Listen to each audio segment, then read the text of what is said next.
Doctor अज़ीम अमरोही उर्दू के बहुत अजीम शायर, बहुत बड़े शायर कि जिनकी ख़बर इंतकाल ने इल्मी और अदबी हलक़ों में एक गम की लहर तारी कर दी, और तमाम जो उनके साथी, उनके जानने वाले, उनको जो लोग पढ़ते थे, उनमें एक गम की लहर देखने को मिली। आज हमारे साथ इस वक्त मौजूद हैं डॉक्टर माजिद देवबंदी साहब, जो कि साबिक़ चेयरमैन हैं दिल्ली उर्दू अकेडमी के। एक लंबा अरसा अज़ीम अमरोही साहब के साथ रहे, बहुत सारी ऐसी जगह महफ़िलें, मुशायरे रहे कि जिसमें ये लोग साथ रहे और उन प्रोग्राम में शिरकत की। तो थोड़ा सा जानेंगे अज़ीम अमरोही साहब की ज़िंदगी के बारे में डॉक्टर माजिद देवबंदी साहब से। डॉक्टर साहब, सबसे पहले तो आपका इस्तकबाल करता हूँ INN चैनल पर।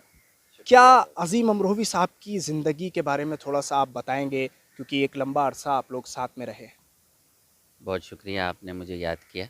असल में मेरा और अज़ीम साहब का 42 साल का ताल्लुक़ है।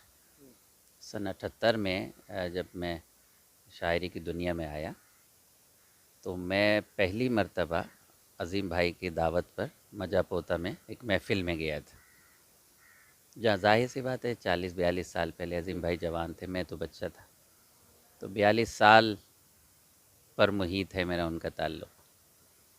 अज़ीम भाई की शख्सियत के बहुत सारे पहलू हैं, मैं उस पर कम से कम 1 घंटे बोल सकता हूँ, लेकिन यहाँ वक्त कम है।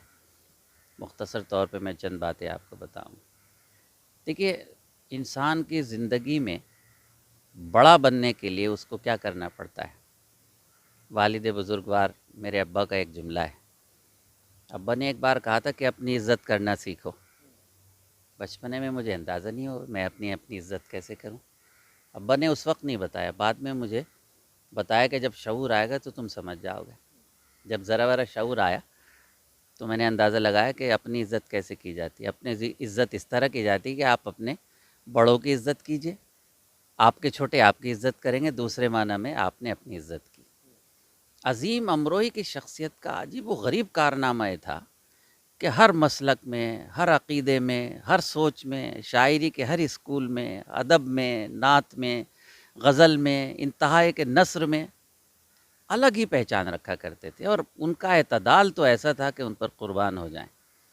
मैंने एक प्रोग्राम में अभी चंद साल कब्ल अमरोहा में कहा था कि अनीस असर हैं अज़ीम अमरोही, इसलिए कि मीर अनीस और दबीर की जो खिदमात हैं रसाई अदब में, उसको भुलाया नहीं जा सकता क़यामत तक।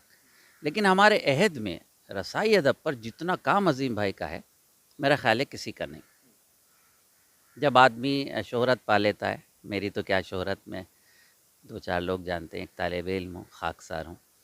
जब आदमी शोहरत पा लेता है तो उसके दिमाग ख़राब हो जाते हैं, और वो उन लोगों को भी भूल जाता है जिनसे उसने इस्तिफ़ादा किया हो। मेरे अब्बा ने कान ऐंठ के मुझे बताया कि औकात में रहा करो। तो आपके चैनल के ज़रिए मैं लोगों को ये बता देना चाहता हूँ कि मैंने जब भी कोई मनक़बत कही, क़सीदा कहा, मरसिया कहा, सलाम कहा, तो मैंने अज़ीम भाई को सुनाया। मोहब्बत में वो कहते थे नहीं माजिद भाई बहुत खूबसूरत है, बहुत अच्छा है, बहुत अच्छा है। लेकिन मैं कहता ऐसा नहीं, आप मशवरा दीजिए, तो वो मुझे मशवरा देते थे। तो ये एतराफ़ मैं कर रहा हूँ, आज वो नहीं है तो भी एतराफ़ कर रहा हूँ, जब थे तो भी एतराफ़ करना चाहिए, हक़ बोलना चाहिए। मैं तो एतराफ़ कर रहा हूँ, लेकिन सैकड़ों लोग वो हैं जिनको अज़ीम भाई, मुझे कहने दीजिए, लिख के दिया करते थे। वो एतराफ़ नहीं करते, उस ज़माने में भी एतराफ़ नहीं करते थे। वो एतराफ़ नहीं करते तो उनकी बदकिस्मती है। लेकिन अज़ीम अमरोही की अज़मत में कोई कमी नहीं आई। इतने मिलनसार अल्लाह अल्लाह कि बस पूछिए नहीं। उनके जाने से बड़ा गम हुआ, ज़ाहिर है गम तो होता है।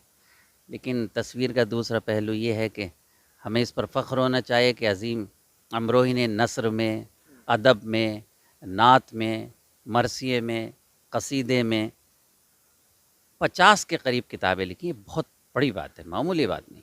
अगर आप अंदाज़ा लगाएं 50 किताबों का और एवरेज लगाएं एक साल में एक किताब, तो आप देखें कि 50 साल में, लेकिन उन्होंने 50 साल में ये किताबें नहीं लिखी हैं, बहुत कम वक्त में, क्योंकि अज़ीम भाई रिटायरमेंट के बाद उनकी तहरीरों में तेज़ी आ गई थी। तो अज़ीम अमरोही अमरोहा के नहीं बल्कि रसाई अदब के अनीस असर के हवाले से मैं उन्हें याद करता हूँ। उनकी किस किस बात का ज़िक्र किया जाए, मुझसे तो बहुत मोहब्बत करते थे।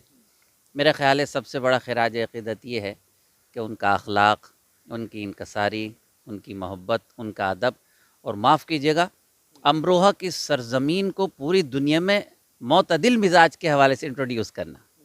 سختی جو ہوتی ہے وہ ٹوٹ جاتی ہے، نرمی سے پھیلتا ہے. عظیم امروہوی نے امروہہ کا نام ہی نہیں پوری دنیا میں پھیلایا، بلکہ رسائی ادب پر جو ان کا کام ہے وہ میرا خیال ہے 50 سال میں کسی کا اتنا بڑا کام نہیں ہے. اور یہی وجہ ہے شاید کہ آج عظیم امروہوی صاحب کو بہت ایسی بڑی تعداد میں لوگ ہیں جو یاد کر رہے ہیں، اور ان کی کتابوں کو منظر عام پر لانے کی اب ایک بہت لمبی کوشش بھی چل رہی ہے. بہت بڑے بڑے پروگرام بھی اب آرگنائز کرنے کی سوچ رہے ہیں لوگ. میں یہ پوچھنا چاہوں گا آپ سے، کیونکہ آپ ساتھ رہے، 42 سال کا وقت آپ نے بتایا کہ ہم لوگ ساتھ رہے، بہت سارے پروگرام اٹینڈ کیے. کوئی ایسی عادت عظیم امروہوی صاحب کی یا کوئی ایسا واقعہ آپ کے ساتھ پیش آیا ہو کہ جس نے لوگوں کو اپنی طرف اٹریکٹ کیا ہو، کھینچا ہو، یا کوئی ایسی خاص عادت ہو ان میں؟ بہت ساری میں نے اخلاقیات کا ذکر کیا، بہت ساری عادتیں تھیں. اب آپ یہ دیکھیے کہ عظیم بھائی مجھ سے 30-35 سال بڑے، ظاہر ہے کہ میں ان کے بچہ ہوں، لیکن جب ملتے ایسے کھڑے ہو جاتے ماجد بھائی، اور کبھی برادر عزیز کے علاوہ ایک جملہ نہیں کہا. یہاں تو 10 مشاعرے پڑھنے کے بعد آدمی پاگل ہو جاتا ہے، اپنے بڑوں کو بڑا نہیں سمجھتا. عظیم بھائی کے یہاں یہ مزاج بہت تھا. پورے خاندان میں جس طرح کا لہجہ ان کا تھا، جس طرح شفقت اور محبت تھی، میں معافی کے ساتھ کہہ رہا ہوں کہ ان کے بعد اب یہ محبتیں، یہ مزاج ختم ہوتا جا رہا ہے. نئی نسل کو، خاص کر ان کے خاندان کے بچوں کو ضرورت ہے کہ عظیم بھائی کی ان خصوصیات، ان کا اخلاق، ان کے ساری. میرا ایک شعر ہے، عاجزی جب کسی انسان میں آ جاتی ہے، رب کے تائید بھی پہچان میں آ جاتی ہے. عظیم امروہی کی شخصیت میں عاجزی اور انکساری کا اتنا بڑا دخل تھا کہ اسی پر بہت کچھ لکھا جا سکتا ہے. ہم لوگ، میری تنظیم ہے میزان، اس پر ہم کچھ کرنا چاہ رہے تھے لیکن لاک ڈاؤن کی وجہ سے نہیں کر سکے. لیکن انشاءاللہ تعالی دلی میں ایک اچھا جلسہ کریں گے عظیم بھائی کے حوالے سے، بڑی شخصیات کو بلائیں گے. دیکھیں، مرنے کے بعد اور کچھ نہیں ہے، دعائے مغفرت ہے اور ان کو یاد کرنا ہے. اس لیے کہ ہر نفس کو موت کا ذائقہ چکھنا ہے، لیکن ہر نفس کو موت کا ذائقہ چکھنے کے بعد یہ ضرور ہے کہ کچھ ایسا ضرور کر کے جائیں ہم کہ ہمارے بعد لوگ یاد کریں. اور عظیم صاحب نے کچھ نہیں کیا بلکہ بہت کچھ کیا. عظیم نام کے ہی عظیم نہیں تھے، اس میں بامسمہ تھے. عظیم امروہی نے امروہ کی عظمت کو بڑھایا. میں دل کی گہرائیوں سے عظیم بھائی کو سلام پیش کرتا ہوں، خراج عقیدت پیش کرتا ہوں، اور اللہ سے دعا کرتا ہوں. حالانکہ وہ جنتی ہیں بھائی، رسول، اصحاب اور اہل بیت کا ذکر کرنے والا کوئی دوزخ میں جا ہی نہیں سکتا. دوزخ تو گھبرا کے بھاگ جائے گی، یہ غلام اہل بیت ہیں، وہ جنتی ہیں. لیکن بہرحال ہمیں دعا کرنی پڑے گی. ہم دعا کرتے ہیں اللہ تعالیٰ انہیں جنت میں اعلیٰ مقام دے، ان کے لواحقین کو صبر دے. اور سب سے بڑا خراج عقیدت ان کو یہ ہوگا کہ ان کا جو ادب ہے اس پر ہم عمل کریں. جس اعتدال کے ساتھ وہ شاعری کرتے تھے، اس اعتدال کی ضرورت ہے. ان کی کتابوں کو یکجا کیا جائے. بہت سارے مجھ پر بھی انہوں نے بہت بڑا مضمون لکھا تھا. ان کے زیادہ تر کتابیں چھپ چکی ہیں. اتفاق یہ رہا کہ اردو اکیڈمی کے وائس چیئرمین کی حیثیت سے 2.5 سال کے بعد میں دوسرا ٹرم نہیں لے سکا. لیکن میری نیت تھی کہ اگر دوسرا ٹرم ہمیں ملتا تو اردو اکیڈمی کا جو بہادر شاہ ظفر سب سے بڑا ایوارڈ ہے، جو ہم نے اس بار ملک زادہ منظور کو دیا تھا، اس کے لیے ہم عظیم بھائی کا انتخاب کرتے.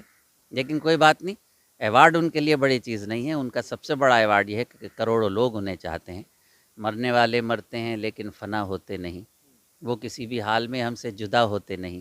مرنے والے کی جبیں ہے روشن ہے یوں ظلمات میں، جس طرح تارے چمکتے ہیں اندھیری رات میں. میں دل کی گہرائیوں سے انہیں خراج عقیدت پیش کرتا ہوں. عظیم امروہی عظیم تھے، عظیم ہیں، انشاءاللہ عظیم رہیں گے. بہت شکریہ ڈاکٹر صاحب، INN چینل سے ڈاکٹر عظیم امروہوی کی زندگی پر بات کرنے کے لیے. تو آپ نے دیکھا ہمارے ساتھ اس وقت موجود تھے ڈاکٹر ماجد دیوبندی صاحب، جنہوں نے صاف طور پر کہا ہے کہ عظیم امروہوی صاحب کی زندگی سے پیغام لینے کی ضرورت ہے، اور جس طرح سے انہوں نے زندگی گزاری اور ایک پیغام دیا، بڑوں کے ساتھ ساتھ اپنے چھوٹوں کی بھی عزت کرنا، اور انکساری جس طرح سے عظیم امروہوی کے ہاں پائی جاتی تھی، اب دنیا اسے یاد کرتی ہے.